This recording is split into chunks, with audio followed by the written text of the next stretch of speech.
It's a great pleasure to have Hing Chao with us for the Asian Conference on Asian Studies at IAFOR. I've known Hing Chao and his work for some years now, and this is really a pleasure to have you here. So welcome to the conference, and thank you for having made time for this. Thank you for the invitation. Okay, so just a brief introduction of Hing Chao. Hing Chao has been working across sectors for a number of years, about 20 or more years. And he has been working in the arts and culture sector, heritage and education, and the shipping industry. He has been the founder of, you have been the founder or at the forefront of leadership of the Greater Bay Area, with being the founder of the area Maritime Forum. Is that right? Yes.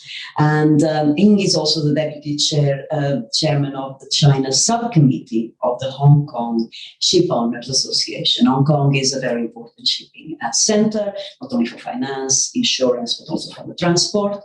And is a trustee of the Hong Kong Maritime Museum, which has been putting on wonderful exhibitions as well here. In the arts and cultural sector, Hing has been created the Hong Kong Martial Arts Living Archive, which is the largest martial arts archive in the world. He co-founded with Professor Jeffrey Shaw from the City University of Hong Kong and Professor Sarah Kenderdine of the École Polytechnique de Lausanne in Switzerland. This archive, you've been doing a lot of work on digitalizing and technology and archiving, which is living rather than traditional archiving strategies. He has initiated several very important exhibitions here, very important for Hong Kong, but also for China and the region in terms of the preservation of martial arts and the in-depth study and research of martial arts. He has also been working with northern minorities, and he has done work with the China National Museum of Ethnology. And here he has done something very interesting, which is returning a set of photos, and we can talk about that a bit later, to the community, which is an innovation. So Hing has always been at the innovation front, is now the executive chairman of the Kwong Maritime Transport Holdings, where has been at the forefront of thinking about the industry, no doubt, and how you can innovate. So welcome. Thank you. So please tell us briefly about your work in the past 20 years, and starting with, the work with the northern tongs of China. It's been a very exciting journey. I suppose I started from a Chinese perspective, as far away from the coast as possible. So even though I come from a shipping background, after university, the first serious job, if you like, that I undertook was to document, research, revitalize, and preserve the endangered cultures of nomadic hunters in northeast China, including in Mongolia and Heilongjiang province. So I was at it, I suppose, intensively for about 4 to 5 years. So between, roughly speaking, 2001 to 2005, that was the aspect of work that I focus on. I work very closely with local communities, and I pay particular attention to what is described today as intangible cultural heritage, but the academic lingo back in the time, 20 years ago, wasn't so clear. That's before UNESCO came up with a coherent strategy for the preservation of intangible cultural heritage. So we were talking about endangered culture in a more abstract sense, I suppose. And at the time, it was adamantly clear to me that a lot of the ethnic minorities, even though from a relatively mainstream Chinese perspective, they may appear to lack certain aspects of culture, which we take for granted. For example, written literature, the written script. Most of these cultures were mainly non-literate or oral, But they have a lot of very profound knowledge, particularly what we call today ecological knowledge, embedded to every aspect of their daily life, in their relationship with nature, in their knowledge systems, even in what we call the belief system and religion, not to mention hunting, herding animals, and all of that. And coming back from UK after 10 years of studies, I came back quite, idealistic. And I look at these very diverse and incredibly rich ethnic cultures in northern China, and indeed in many parts of China, as incredibly valuable. And I felt 20 years ago that they were on the verge of changing, maybe disappearing, maybe changing to something altogether different. But at that moment in time, I felt a strong urge to document simply as much as I could. So that's what I did. I founded the Orten Foundation in 2004, but even before that, I was working very closely with the communities. From around 2007, I moved back to Hong Kong, and my attention started to focus more or strike a balance between my work in mainland China, particularly with ethnic minority communities in the north, and my work in Hong Kong. And because I grew up doing martial arts, I saw the same problem. I identified a similar set of problems in Hong Kong, in that Hong Kong during the 1960s or way to the 1990s was really the hub of the generation of different types of martial arts, visual programs, films, television, drama, literature. But by the early 2000s, and certainly by the mid-2000s, I think Hong Kong was starting to dive into the valley. There was starting to be a big disconnect with people's fantasy of martial arts with the actual reality. Very, very few practitioners and most people who were really masters of the arts struggled to find a living. There was no economic support for that. So from 2007 onwards, I started to place a lot more attention to local development, which led to me starting the Hong Kong Culture Festival, ultimately to 2015, and working more broadly, first of all, on intangible cultural heritage, and then within the arts and cultural heritage, quite broadly speaking, until today. And in terms of my career in business, I suppose my early days was really focusing on cultural heritage and education. And my career in business is relatively more recent, from 2015 or 2016 until today. If I could just ask you, I suspect the awareness of the closeness of those people in the north to nature has become very important to your current role in the shipping industry. We can talk about that later, but that in itself is interesting. And I'm aware that you also took students from Hong Kong, from the Polytechnic University up to the north to be in the communities. Tell us a bit about that, and how was it like to them? What impact did it have on them? Well, as I said, from 2007, I started working or focusing more on Hong Kong. So I started developing a lot of partnerships, because while I personally have a lot of ambitious plans, the foundation of non-profit organization that I run is quite small, and we are limited with human resources and with our knowledge. And we realized in order to prosecute our work well, we have to pursue partnerships. And I placed particular emphasis on partnership with university. And one of the earliest universities in Hong Kong that we really struck up a very close synergistic partnership with was the Polytechnic University, the Hong Kong Polytechnic University, who have a lot of programs focusing on social work, both in Hong Kong as well as in mainland China. Yes. And about 10 years ago, they started to come up with a new mandated undergraduate module called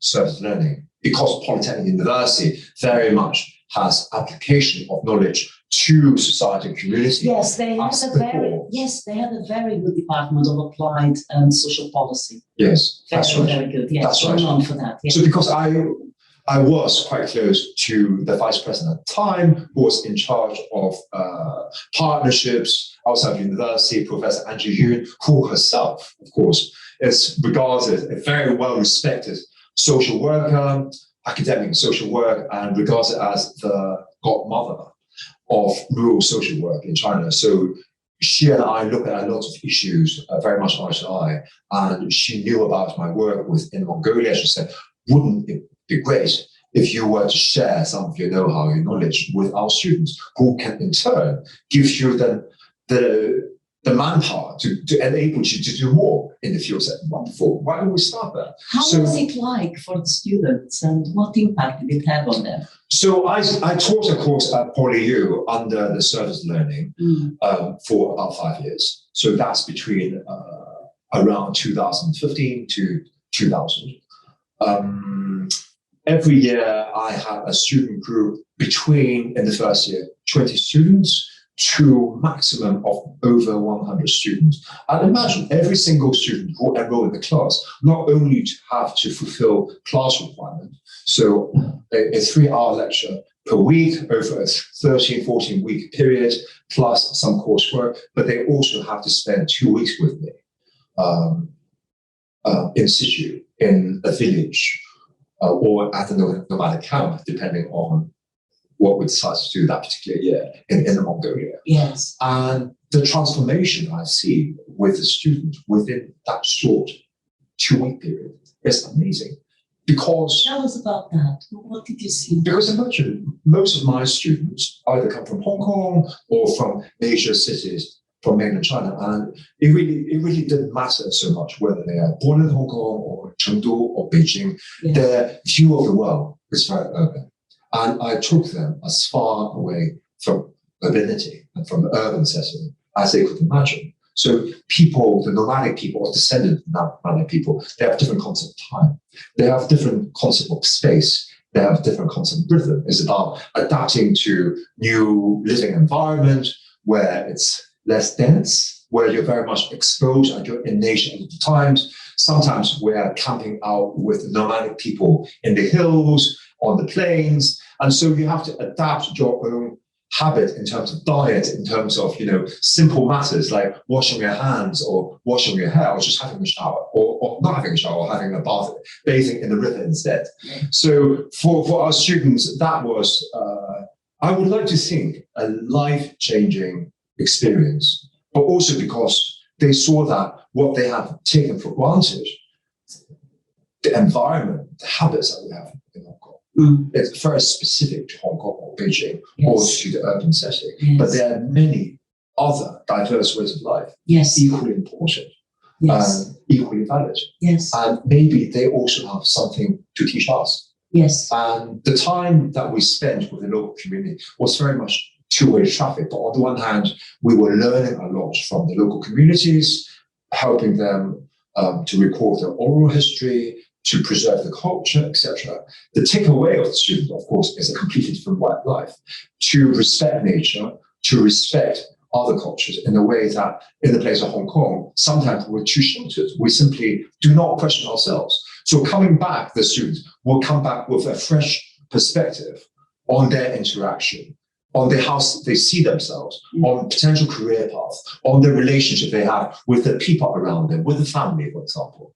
But on the other hand, for the local community, the fact that students from so far away from Hong Kong go there to record aspects, really minutiae details of their culture, which they themselves don't really necessarily question or think about, force or invite them to think about what's important. Which is highly valuable, because at university, they hardly have time to do things like that. So that's great. I'd like now to focus on the martial culture. And we have been talking a bit before the interview about martial culture and what a layperson thinks of martial culture, all our misconceptions and lack of knowledge. So I would like to ask you, what is martial culture? As a specific martial culture of a given community or group, but also in a more general sense, to include the study of martial culture, i.e. the martial studies, and the various aspects of the studies that you are so much involved at the moment with that wonderful conference. And so what is martial culture? And I am aware that you have said there is no definition and because there are many cultures. So I wanted to talk to you about this, yes. I suppose the easiest starting point is to talk, first of all, about the technical aspects of martial arts. Because when people talk about martial arts, it's mainly techniques related to the body and the practice of the art form themselves, either as a sport or as a way to cultivate your body or for other extraneous purposes. So I think martial arts per se is relatively well defined. However, in a given society or community, there are many things related to martial arts. In olden days, of course, the existence, the raison d'être of martial arts is really very much related to military affairs, to the defense of the body, so of the person, as well as of the family, and extended to the community and to the states. So the military aspect or military applications of martial arts was also very much a part of the fabric of society at the time. But think also about the technological dimension. That's very interesting. For example, the invention of archery transformed our relationship with animals, our productive lifeways, as well as archery over a very long course of time before the invention or indeed widespread application of firearms on the battlefield, basically from the 15th, 16th century onwards. And indeed, in certain places, including China, archery remained the most important long-distance projectile weapon. And therefore, the technological aspect of martial arts also was deeply related to technological progress on invention and innovation within society. So if you look at that in that respect, martial culture really encompasses many aspects of society and culture. If we take Hong Kong, for example, because you asked me to give you a specific example, in Hong Kong, from the 1950s, indeed after the Second World War, Hong Kong produced many influential martial arts films, so-called kung fu films. So entertainment, popular culture, even songs and music, film, television, all of that, it's made justifiably and should be regarded as an important part of martial culture. So I don't really see a terminal point of martial culture per se. We could say that all cultural activities and knowledge systems related to the martial arts can, in general, be described as martial culture. I like the idea of the fact that it's so embedded in daily life and so much part of people's, daily activity or living. Yes. And this relates to the fact that you were saying that it was disappearing in Hong Kong. Yes. Yes. So what happened? I mean, the masters that were there, are they still with us? Did the young generation take over? What is the situation now, and what has been the situation with that? In a word, martial arts, as any living culture, is dynamic, and it never changed to adapt and to transform and change according to the transformation of the external social environment. Now, what we consider traditional martial arts, particularly in the place of Hong Kong or China, started to take shape sometime in the 19th century and early 20th century. Over the past 100 years, society did not stop transforming. But what we consider as traditional martial art was very much a legacy of the activities and innovation that happened there. From around the mid-century onwards, particularly in Hong Kong, the juncture between martial arts and other economic activities, particularly production of film, the global impact, the economic impact, the number of jobs is created, the cultural value, I think that's self-evident. But what martial arts have not been able to do is to reconcile itself with its broader role within community or within society. When I interview a lot of the older masters about, the early days when they were in Hong Kong, they would tell me that Hong Kong was, first of all, a very different city. There were less cars to begin with. So even though the inhabited landscape of Hong Kong has always been quite congested, at least there were a lot of public spaces that people could inhabit. In parks, in streets, etc. These started to disappear. And as Hong Kong became increasingly modern, as entertainment in various guises and sport in various guises, including martial arts imported from other places, from Japan, from Thailand, in Korea, as well as from the West, people had a lot more choices. And traditional martial art became then only one of multiple choices.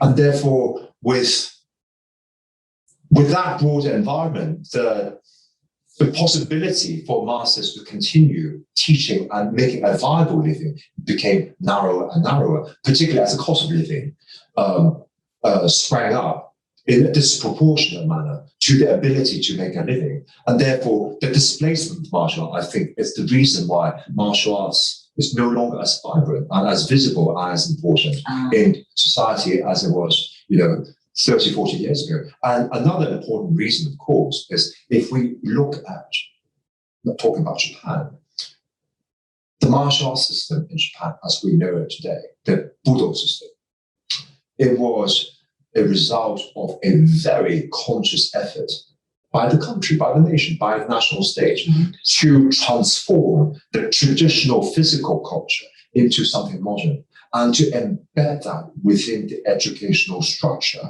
within the country. You mean China, schools? The schools. Schools. So there was a very well-established framework for the development of Japanese martial arts from day one, with a lot of supporting government institutions and structures. Chinese martial arts, I would not say we never had that, and I would not say we don't have that, but we haven't got it to the same degree, primarily because the historical experience of China and of Hong Kong is very different from our neighboring countries. Thinking of the traditions from the 19th century, you're thinking about Guangdong as well, are you? Lots of masters came from there. Yes. So as they came to Hong Kong, they practiced. And what happened in Guangdong? Did it disappear? What was the situation then in the 20th century in China? I think it's very interesting that you should point to Guangdong as an example, because if Hong Kong may be regarded as a center of traditional martial arts from China, our relationship, because of our geographical proximity with Guangdong, is the most obvious and is the most important.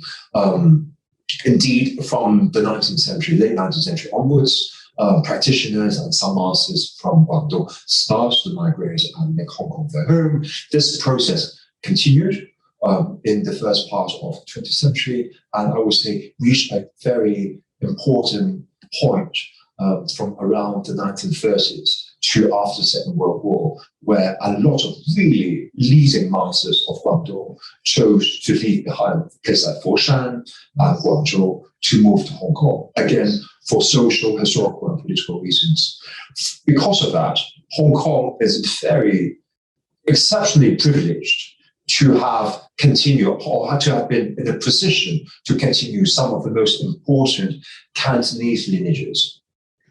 The main lineages themselves, we're not just talking about one or two masters, but the entire lineage actually transposed to Hong Kong. I mean, we can take certain examples, like the Lam family, Hong Kun. Lam Sai Wing was already one of the most influential politically and culturally and in the martial arts community in the first part of the 20th century. And in the 1930s, he chose Hong Kong to be home. And his adopted son and his grandchild today, his grandchildren, are still continuing this process. And they also continue to play a very important role in transmitting traditional martial arts originating from Guangdong, using Hong Kong as a springboard or as a platform to spread martial art knowledge to every corner of the world. So in that sense, Hong Kong played a Because of very the important immigration, position. of course, yes. But then we also see the opposite process. Yes. Because Hong Kong was such an important center for film production. So while martial arts practice to a certain degree was interrupted in China, let's say from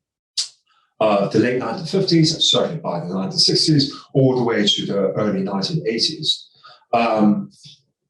During that period, Hong Kong did a lot to internationalize and to brand Hong Kong Kung Fu and Cantonese Kung Fu. And therefore, from 1980s onwards, there was a lot of desire from mainland China, particularly Guangdong, to bring back a lot of knowledge, which is what we have seen, particularly over the last 10 to 20 years. Oh, wow, interesting. So because before that, maybe it died out a bit in China? Or became less visible, let's say. Less visible. And a lot but of the people most continue to important- practice. People continue to practice in a more subdued manner. But I would say the most important thing is a lot of the really acknowledged leading masters left Guangdong area at the time to come to Hong Kong.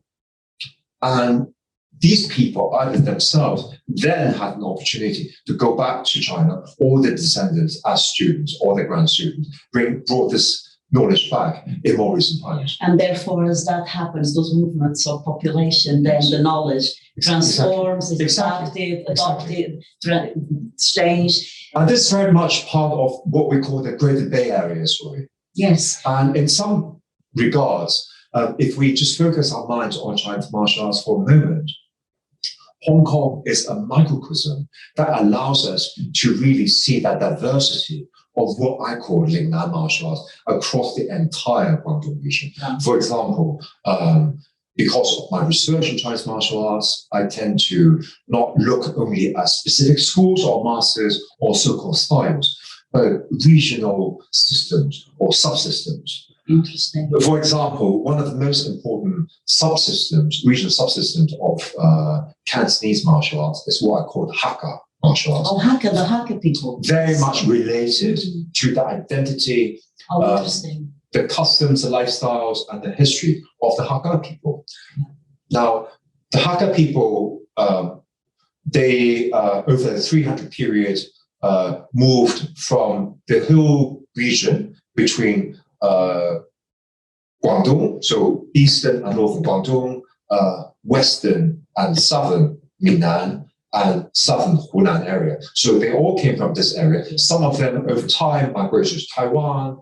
Some of them over time came west into the heartland Guangdong area. And many of them eventually made the way to Hong Kong. Now, if we look at the major centers of Hakka cultures in Guangdong area, we can say that Shenzhen, Dongguan could be considered one area. We could say that Huizhou, Huidong could be considered another area. And then there is the Meijian, Wuyun, and Mua. That is another area. So there are at least 3 or 4 important Hakka cultural centers. Now, because Hong Kong was such a magnet as a metropolis and as a destination for refugees around the mid-20th century, all of these people came to Hong Kong. And therefore, Hong Kong is exceptional in that within such a small territory, we have a diversity Such a variety. But also reflects in the Hakka culture. And that is so interesting because of what you say, that you cannot talk about a martial culture, Yes. but martial cultures. And that is interesting when we compare and Yes. think about China and Japan, and cultural identity and cultural difference, but also you also talked about the fact that you also believe in universal values, that Yes. they exist. Yes. So tell us a bit more about that balance between the cultural difference and universal values. Are you talking about cultural difference between China and Japan specifically? Well, across the board in martial arts. I mean, even with Europe, I mean, and you've been doing work with Italy, and even including that and thinking more of your exhibition on the film? Sometimes it's easier to speak through examples. So yes, sure, no problem. Yes, I would like to that's much better. Talking about the way of thought exhibition that I just organized at Taipei in Hong Kong the last couple of months. So the exhibition provides a diachronic comparison of the development of sword and warrior culture between China and Italy. On the surface, if we look at martial culture, the outward cultural expression or articulation of martial culture in in China and Italy are obviously quite different. Particularly if we look at China as a society that was dominated by Confucianism, whereas in Italy, either in the earlier period it was dominated by Roman values, and later period, not first of all by Longobards, more importantly by Christian value, by Christianity. However, if we look deeper into the ontological, the cognitive, the phenomenological aspect of the warrior, a person who had to put his life on the line, on the battlefield of life and death, the attitude of how to confront death without fear. And using that, also bringing back that warrior ethos into daily life as a motivation to confront your daily fears, and therefore became ultimately a very important tool for moral education, which already was well established in China. In the latter part of the Warring States period and the Western Han periods. And in the case of Italy, also martial values was very much valued by the Romans. It's called virtus. And this virtus is not just about confronting fear on the battlefield, but it's also about making the correct moral judgment in life in general, when you're confronted with very difficult choices. So we see a lot of these underlying universal values being translated across cultures. Yes, fascinating. Thinking about China and Japan and the movement of China influencing Japan, Japan influencing China, adopting different. Could you talk about that a bit more? And you do talk about three periods: the early period, the middle period, and the late period. I find that very helpful to think about how, later we can talk about the comparative aspect, but how the culture is in transformation, dynamic, as you say all the time. So take us through that. Yes. Very briefly, I think when people talk about martial arts, for those of us who are interested in martial arts, we almost have a preconception because of how important both China and Japan, or Chinese martial traditions and Japanese martial traditions are. People have this almost a priori conception of Chinese martial arts having some identity related to the Shaolin monks, to the Wudang, meditation and Tai Chi Chuan and all of this, and then Japanese somehow martial arts being wedded to a specific samurai culture. In reality, as a scholar and a historian, I see the development of Chinese martial culture and Japanese martial culture as being interwoven. And it's impossible, actually, for China to have developed the way it did and for Japan to have developed the way it did without understanding the cross-germination and the mutual influence over one another over a 2,000-year period. As a lot of the audience no doubt realize, Japan started to have bronze and iron objects from around the 1st century BC at the latest, possibly earlier. Japan is also unique in being, I believe, I think, one of the only countries to have entered into the Metal Age in general, so bronze and iron, almost simultaneously from the Neolithic age, because of influence. That is very interesting. Korea and from China. And what were these objects? A lot of these objects were weapons, because weapon tools and iron weapons in particular gave a very definitive advantage on communities or groups that had access to these weapons, opposed to those who didn't. So again, it's an illustration of how martial arts and martial culture had a very important technological dimension. Now, in the early part of Japan, Sino-Japan relations, are we talking 3rd century early? We are talking from the 1st century BC onwards, but more particularly from the 3rd century AD. That is when the Chinese court, and of course it's not China as we know it today, China was divided during the Eastern Han period, during this specific era, into the 3 warring kingdoms. Wei in the north, Shu in the west, Wu in the east. So the most powerful kingdom at the time, the kingdom of Wei, started to establish a diplomatic relationship with the Japanese, one of the Japanese kingdom, the Yamato kingdom. And during this period, the Chinese court actually brought a lot of presents in the form of high status swords. So amongst the earliest important Japanese iron swords were dated to the Eastern Han period. And when we look at the swords, these were among the most well-made iron swords from China made during this period. And a lot of them were not only important tools for fighting or carried functional purposes, but they also were carriers of philosophy.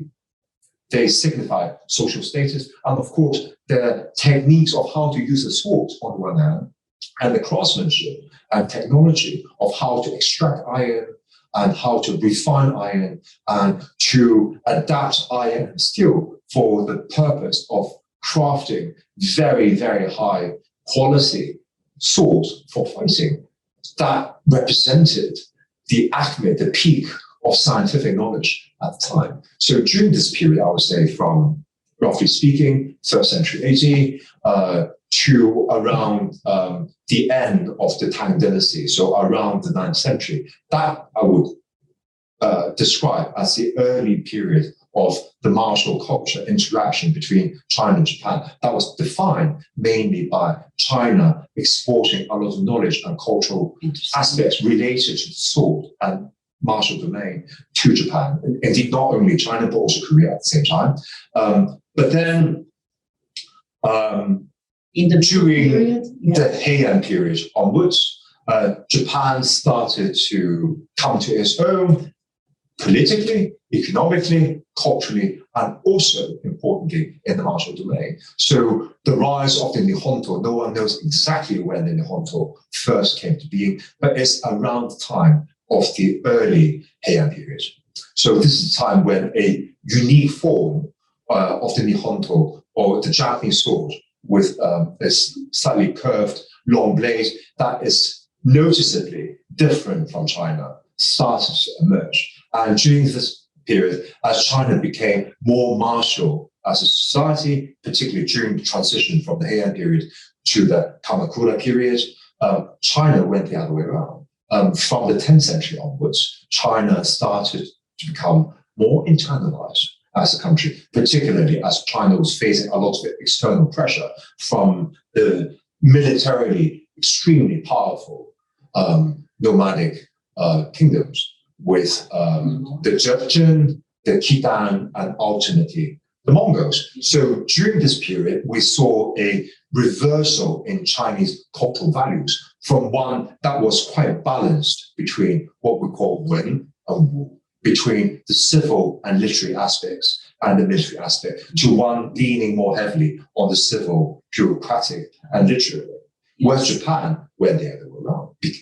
Japan became a highly militarized and martial society. As a result, the Japanese sword became one of the most accomplished, best designed swords in human history. And therefore, from around the 11th century onwards, we saw a reversal in trade patterns. In the early period, China exported a lot of swords and knowledge, people, craftsmen, masters of swordsmanship to Japan.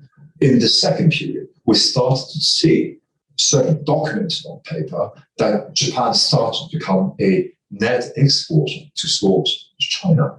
And even later on, that's to say from the 14th century onwards. So the middle phase is the phase of transition. As Japan started to come to their own, and as China started to transform in the later period, so from around the 14th, and particularly from the 15th century, all the way to the later dynastic period, that's the period where Japan's martial culture, its sword fighting skills, Japan's swordsmanship and sword making tradition, and even the design of the Japanese sword started to have a major influence on China, as China realized that its own sword design was inferior to Japan, particularly during a period from the 14th century when both Korea and China went through a phase when the entire coastal region was disturbed.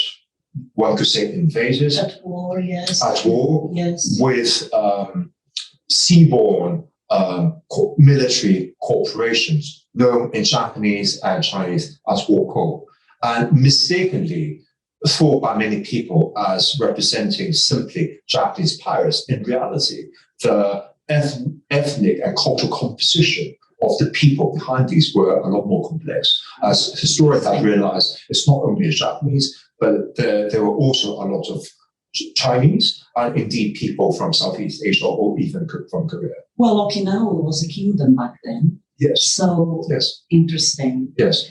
Which takes us to the issue of your interest in the studies of comparing the histories and the material culture and the practices and the partnerships. And this links a bit with the dissemination of knowledge.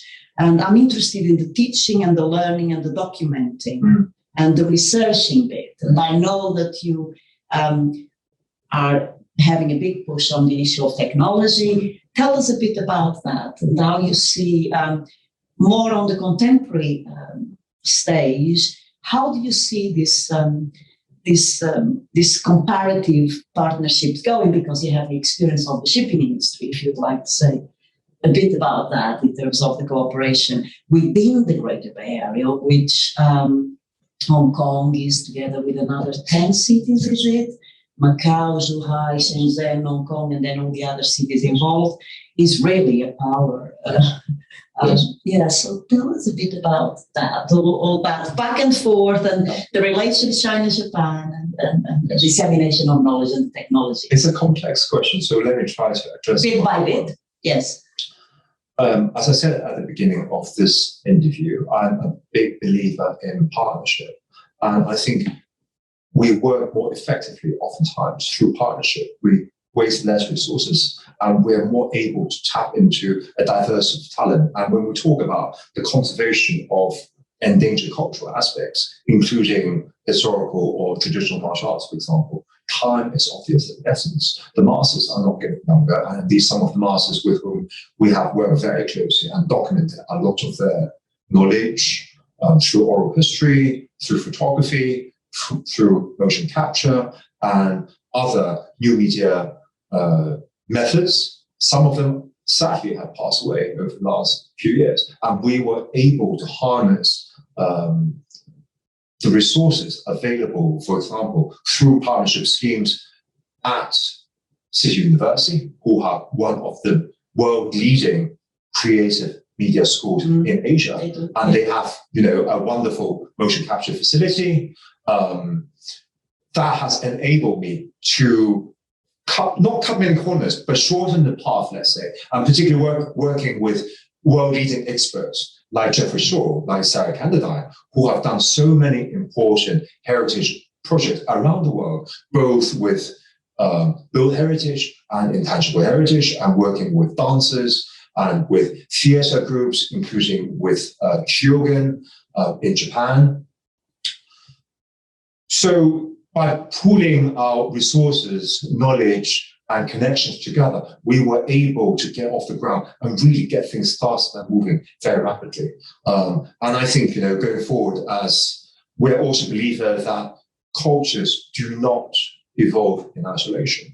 Cultures influence one another. And one of the biggest motivating factor, dynamic for the transformation of culture around the world is through interactions. And in the 21st century. And the sea plays a big role. Yes. Always did. In globalized society, this interaction is something that we really have to pay attention to. And therefore, this permeates my thinking, not only in research, but also in business. I'm a big believer in partnership. And just coming back to the sea and coming back to relationship with Japan, Hong Kong, and China, Hong Kong have historically played a very important role as the bridge between Japan, China, and the rest of the world. From the late 1950s onwards, as Japan in the post-war economy started to really develop very, very rapidly, there was great demand for commodities, for Japan's infrastructure, for Japanese development. However, Japan did not have enough ships. And much of the capital was also allocated within Japan for its own infrastructural development projects. And therefore, through working closely with ship owners, for example, in Hong Kong, we were able to tap into not only Japanese financing, but international financing to work together to facilitate the reconfiguration of global trade in the post-war period, in which Japan, China, and the rest of the world, including international banks with Hong Kong as a center, such as HSBC, will all play a very big role. Yes. And I think going forward, in the new articulation of the post-COVID, hopefully soon, of the globalized trading network, I think regional partnership will come increasingly into the fore. 20 years ago, my father and people in shipping were already saying that the global economic hub was starting to migrate east. Now we are right at the center. Japan and China represent the second and third biggest GDPs in the world. And we have a lot to contribute. And we have a lot to learn from one another. And I believe on a lot of very important global issues, just focusing on our industry for the moment. For example, with decarbonization, with digitalization, with future talents, that's the maritime training and education. I think Japan and China together and Hong Kong have a lot to learn from one another, but also to contribute. Yes, and you were talking earlier on about in the 1950s, your own fleet being built in Japan. Tell us a bit about that. Yes. How did that happen? Yes. So it goes back a long way. Yes. This part. I mean, just using my company as an example, using Kwong as an example, we started building ships in Japan from the late 1950s. And from 1950s to today, we're celebrating our 70th anniversary next year. We have, over the course of the company lifetime, we have built over 140 new buildings, that's say new ships, of which over 100 have actually been built in Japan. Interesting. In the last 23 years alone, we have built over 34 ships in Japan. I'm also aware that you have operations in China, and on the issue of the talent, I would be interested to know, how does your company get people, and how does that work? And how does the young generation engage with the sort of values that you're actually telling us about? Okay, so going back to the beginning of the story. Yes. In the 1950s all the way to the 1980s, when Hong Kong and Japan worked most closely together in the maritime space. One of the reasons is that for Japanese shipping companies, it was mandated at the time to employ Japanese seafarers. There were very few Japanese seafarers. Whereas in Hong Kong, coming out of the post-war depression, a lot of people wanted a job on the ship because they saw that as a way to make a career for social mobility. And today, we are where Japan was several decades ago, we have no longer any seafarers. So the seafarers come from China, come from the Philippines, come from India. Yeah. And I believe, particularly over the COVID period, because China provides for a very stable and safe health environment where people joining ships can be guaranteed good health. Yes. Without COVID infection, so to speak. So there has been a huge increase in global demand for Chinese seafarers. Over the past 2 decades at least, Japanese companies have been working very closely with places like India, particularly the Philippines, in training seafarers for their own ships. I think China, they have looked at a little bit less closely. And I think today, maybe there's an opportunity to revisit partnership in maritime education, among other things, between Japan and China. So moving forward, the focus will be on partnerships, yes, and particularly on in the case of Japan and China, yes, and Hong Kong. Yes, that's where a lot of effort will go into. I think our time is up, and this has been rushed, and we could be talking about this for about 2 hours at least. Any topic could be 2 hours. I know, and I had to rush the bit through this, but hopefully people will have questions, and hopefully we'll be able to be present to answer them. But thank you so much for being with us. It's been a pleasure. And I hope we'll carry on, and who knows what will come with partnerships. Sure. Okay, thank you very Clementina. much. Thank you. Hello, everybody. Can you hear me? We have Hing Chao with us. Can you hear us, Hing? Hello. Hi, welcome. Hello, Clementina. Welcome. Hi. Thank you for being with us. We have about 10 minutes while we wait for some questions. I just would like to say to the audience that our conversation really followed previous conversations, and I've been following Hing's work, and particularly the importance of people moving within the region, and cultural practice is also moving, and people learning from each other and doing things together. So that's what is one of the most interesting things. So while we wait for some questions, Hing, I would like to ask you one question. Let's start with the one regarding the challenges for partnerships. What are the current challenges and past challenges for cross-cultural China-Japan partnerships in both countries? And how can we overcome them?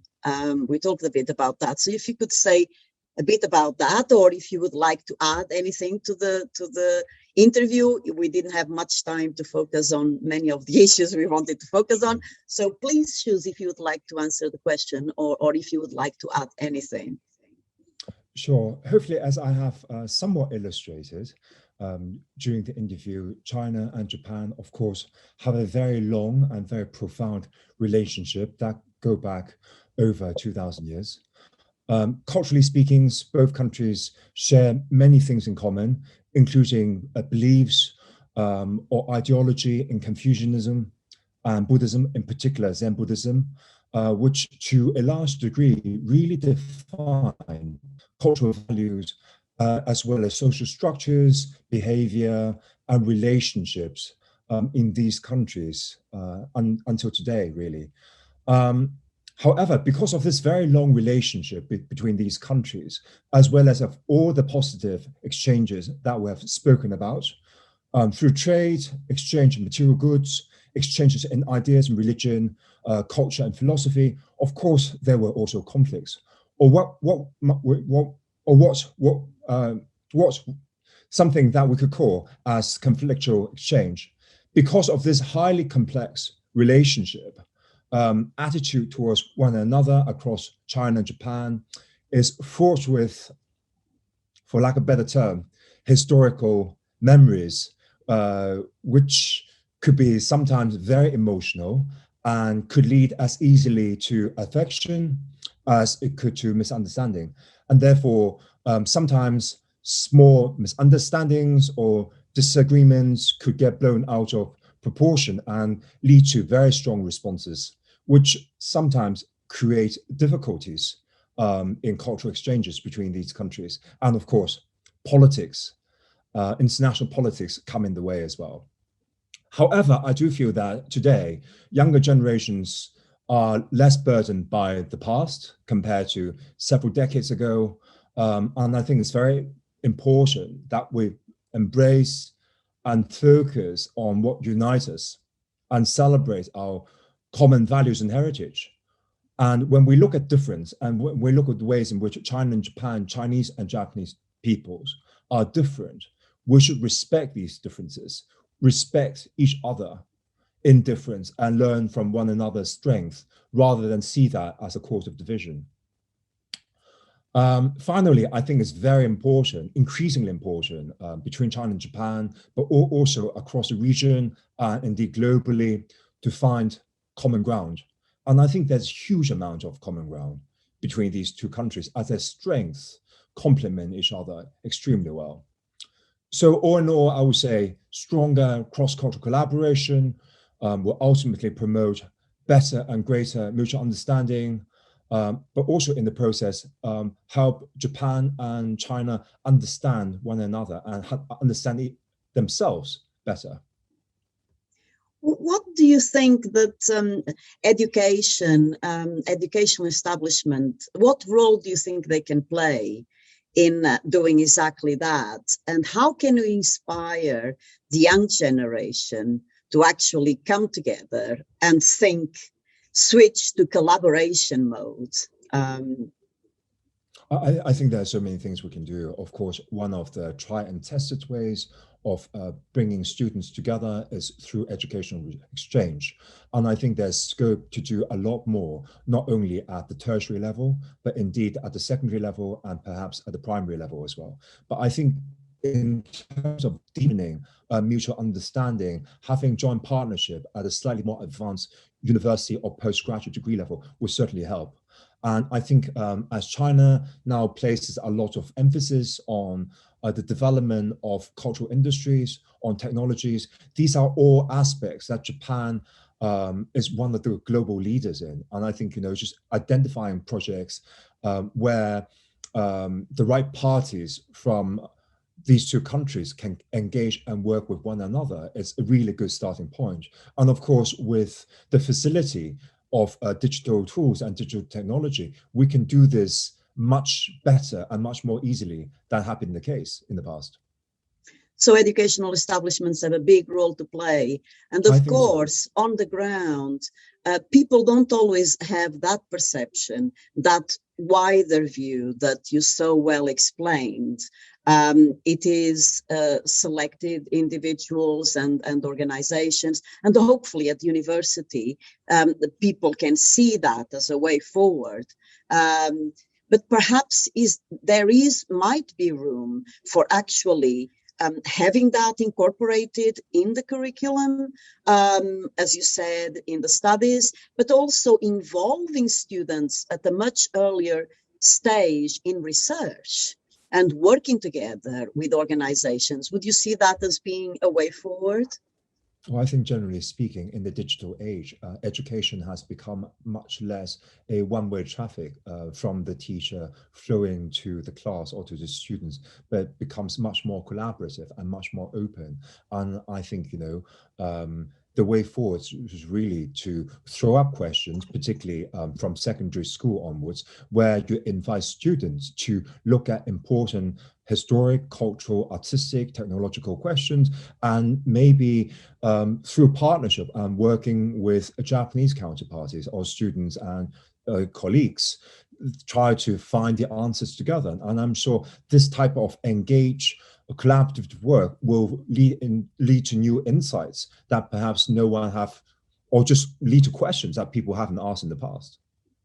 Which leads me to the idea of the interdisciplinarity and why is it bringing various disciplines and social sectors together within and across countries or across borders? Why is it so important to develop societies across all sectors, educational, industrial, commercial? In the field of knowledge, most breakthroughs happen when different disciplines or fields of knowledge merge. Unfortunately, over the last few years, I see a global trend for universities and also scholars to become more focused on specialized fields once again. While I think there's a lot to be said for specialization, I don't think specialization and cross-discipline or interdisciplinary collaboration and research are mutually exclusive. I think the two should happen hand in hand while we deepen our own ways of research in methodology, in the content, in a depth of knowledge. There's also scope to broaden our reach and broaden our perspective. And that's what I wish to see going forward. That's great. We have 1 minute, but I just wanted to say that you have such an important role in bringing about those collaborations. I know for the last over 20 years. So I'll personally and also collectively here will be looking forward to see much more of that and perhaps establish conversations around the issue of partnerships, as they are so important. If you see my attention drifting, is because I'm in quarantine and I have to tap an app because the Japanese authorities want to know where I am and that I don't leave the room. So if you see my eyes drifting, is because I'm doing that. I think we spent a minute over, so I hope to see you again in our conferences. We'll certainly be talking about all this in Hong Kong. And thank you so much for being with us. And it was a real pleasure to see you today, and great to see that you made so much time to contribute to the conference. So I think it's been a pleasure. Thank you so much. So we'll see you soon, and bye bye for now. Bye bye for now. Okay, enjoy wherever you are. Bye bye. Bye bye.